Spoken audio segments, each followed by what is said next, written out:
सध्या महाराष्ट्र राज्यामध्ये सुरू असलेली केंद्रीय 11वी प्रवेश प्रक्रिया या प्रक्रियेमध्ये अनेक अडथळे आणि अनेक एरर्स येत आहेत. त्यामुळं विद्यार्थ्यांनी गोंधळून न जाता या ठिकाणी आपण वेबसाईटवरती सतत अपडेट पाहावेत.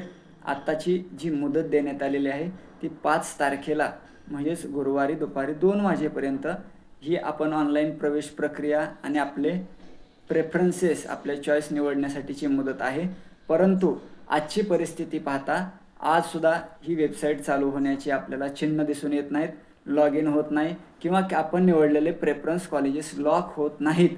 त्यामुळं विद्यार्थ्यांनी व पालकांनी घाबरून न जाता आपण आशा करूया नक्कीच या प्रवेश प्रक्रियेसाठीची मुदतवाढ महाराष्ट्र शासनामार्फत शिक्षण विभागामार्फत आपल्याला वाढवून मिळेल अशी आपल्याला खात्री आहे. त्यामुळं विद्यार्थ्यांनी गोंधळून न जाता या वेबसाईटवरती सतत अपडेट राहावं आणि त्या माध्यमातून आपली ही प्रवेश प्रक्रिया सुरळीतपणे पार पाडावी.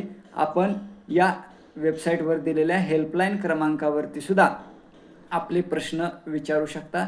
त्यामुळं घाई गडबड न करता ही प्रक्रिया आपण पार पाडावी अशा प्रकारची या ठिकाणी आपण अपेक्षा व्यक्त करूया. त्यावरील सूचना सर्वांनी पाहाव्यात आणि त्या प्रक्रियेमध्ये आपला यशस्वीपणे नोंदणी करून प्रवेश प्रक्रिया सुलभ करण्याचा प्रयत्न करावा.